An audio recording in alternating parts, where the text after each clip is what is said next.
ఆ కార్యాన్నంతటిని కూడా మరి జయకరంగా జరిగించి దేవుడు కృప చూపినట్లుగా మరి స్లాబ్ కార్యం అంతటిలో కూడా దేవుడు సహాయం చేసినట్లుగా చివరిగా మన మధ్యలో వాసు బ్రదర్ ప్రార్థన చేసి ప్రారంభిస్తారు. తండ్రి అయ్యా, ఇది నీ సంఘం తండ్రి. ఈ సంఘం కోసం రక్తం కాల్చి ప్రాణం పెట్టేవు దేవా. ఈ పని మీరు మొదలుపెట్టినప్పుడు దాన్ని అంతవరకు కొనసాగించడానికి కృపను, దానికి సంబంధించిన జ్ఞానాన్ని అన్నింటినీ సమృద్ధిగా కలిగజేసే దేవుడు కాబట్టి ఎవరైతే ఈ పని విషయంలో భూమి ఉన్నారో ఈ పనులకి తండ్రి ఈ పని చేయడానికి సరైన జ్ఞానాన్ని ఉంటారు.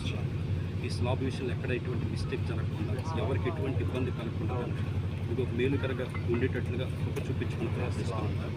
అయ్యా, ఈ స్లాబ్ మీరు వేసిన విధానాన్ని బట్టి ఆర్థికంగా మేము సపోర్ట్ చేస్తాం, కృపను బట్టి థ్యాంక్ యూ ఫాదర్.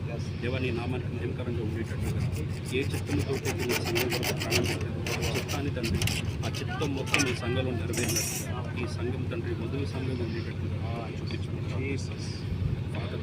బ్లెస్టం ఫాదర్. ఈ ఇదిగో తండ్రి ఇప్పుడున్న ఈ నివాసం ఈ స్థలాన్ని తండ్రి దీవించుకుని ప్రార్థిస్తున్నాం తండ్రి. ఈ తలవాడలో మేస్త్రి కానీ చిన్న పని చేసేవాళ్ళు పెద్ద పని చేసేవాళ్ళు కానీ ఎవరు కూడా ఎటువంటి మిస్టేక్స్ లేకుండా ఎవరికి ఎటువంటి ఇబ్బంది కలగకుండా తండ్రి మేలు చేసేటట్టు తప్పు చూపించుకోండి తండ్రి. మీరు చేసిన మేలుకి జ్ఞాపకం తెచ్చుకుని ప్రతిసారి మీకు స్తుతి స్తోత్రం చెల్లించేటట్టుగా మాకు ఇటువంటి కార్యాలు చేసి చూపించండి. జీవం గల నజరేయుడైన యేసు నామములో ప్రార్థిస్తున్నాను తండ్రి.